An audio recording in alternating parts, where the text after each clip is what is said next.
Hello, everybody. I hope you're all doing well today. My name is Mason, and this is Mason Zero ASMR. Today, I'd like to invite you into my office as we're going to be going through how I record an ASMR video. So, let's get into it. Step 1. We're going to need a tripod to put the camera on. So I got this tripod pretty recently as an upgrade to my pretty bad tripod. This one's very sturdy.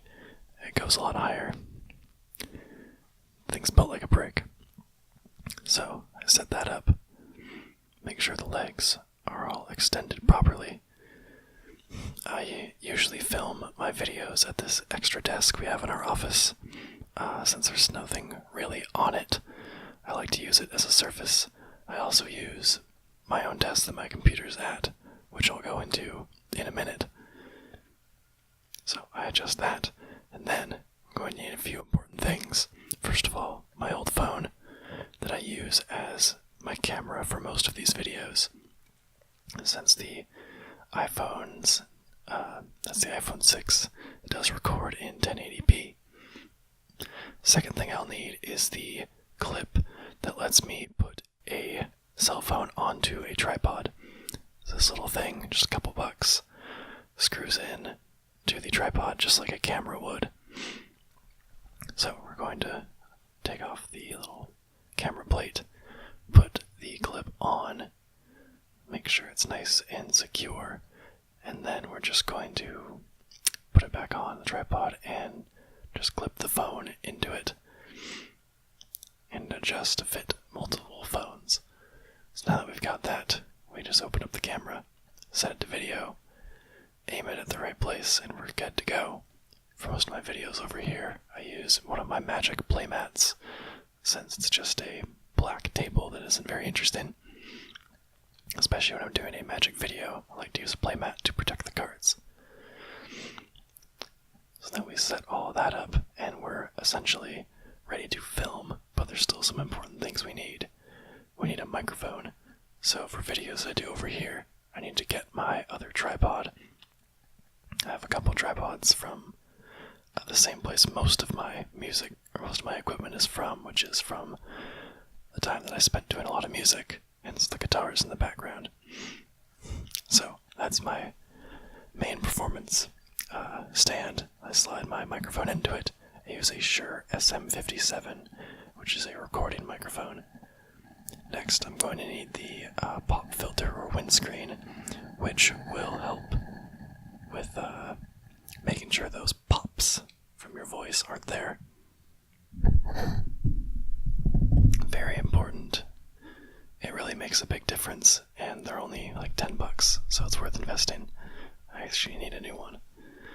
So now that we have the microphone set up and aimed properly, we need a cable. So I go to my box of audio supplies and get an XLR cable to attach to the microphone. Like I said, I used to record a lot of music, still do sometimes, so I have all my audio cables and other equipment in there. So we take the female end of the cable, plug it into the microphone, like so, and then just make sure the cord is out of the shot. Usually I wrap it around a few times. So here's what I'll do if I'm at my desk. I have this nice mounted boom mic stand, and I pretty much do all that same stuff. Put the microphone in, wrap the cord around, and it's that easy. So regardless of what I'm doing, I'm using my Behringer Xenix 802 mixing board to record into, since it is also a microphone preamp. So put the male end into track 1 there. And next we're going to turn off the volume on my computer speakers so there's no sounds. Unplug the speakers from my computer, since these days they just have a combo mic and headphone jack instead of one for each. I miss those days. Plug in my direct line from the mixing board, make sure it's set to line in instead of speaker out, so that the audio is actually coming into my computer. Next, we're going to open up Audacity, which is a free recording program that a lot of you guys doing ASMR probably also use. Make sure the microphone input is set to line in. Next, we're going to turn up the volume on channel 1, and then turn up the main mix. I usually put them at about 3/4 volume. Next, if I want to monitor what I'm doing, I make sure to grab my pair of studio headphones. I use a pair of Sennheiser headphones. They were an excellent purchase.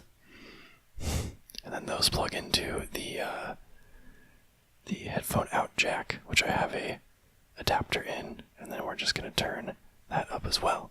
Next, we press record, and we're ready to go. We start recording our ASMR video. Next, onto the software. The first piece of software is Handbrake, which is one of the most important ones. iPhones record at a variable frame rate, which means if you're trying to sync up an audio track with them, it's not going to work. At some point, they're going to get out of sync. So for this, you take the video that you recorded, you upload it into the program, load into the program, and then you're going to be converting it to an MP4. I go over to the video tab, make sure it's set to the H.264 encoding type, and then the preset quality is good. Make sure we're at a constant frame rate. 30 is fine. And then we just browse to find the location to save it in, and we save it, and we're good to go. So next, up in Audacity, I've just taken this random track from a previous video that I've made. First thing we do is select this 30 seconds of silence that I recorded. Always a great thing to do. And we're going to go find the option for noise remover and sample that area. And then we're going to select everything and select the noise removal again, this time applying it. And it's going to think about it for a second. And then we're going to have a noise remove track. Now I've opened up this other one that's not edited to demonstrate the rest of the editing. So those spikes you see are claps, which I use to time. So once I find the clap in the recording, I will make it cut at the appropriate location after the clap, so that now I have two separate pieces of audio, so that one and that one. And that's separate because we're going to adjust the audio of one and not the other. But we're going to keep the clap in so that I can sync it up during recording.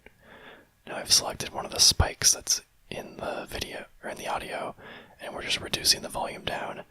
We're going to do that for the next few as well. Just make sure all those loud points are quieter. Another option, if there's a lot of these, is to just set a limiter, which just puts a hard limit on the maximum volume, which means you can normalize everything.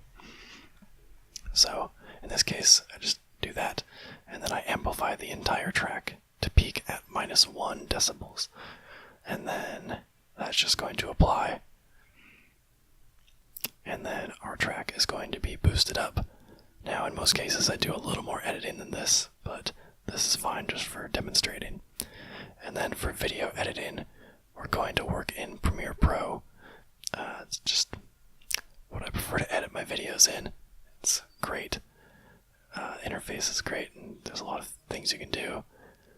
So now we edit, which is a whole nother process. If you guys want to see a video of that, I am fine with doing that, so let me know in the comments if that's something you're interested in.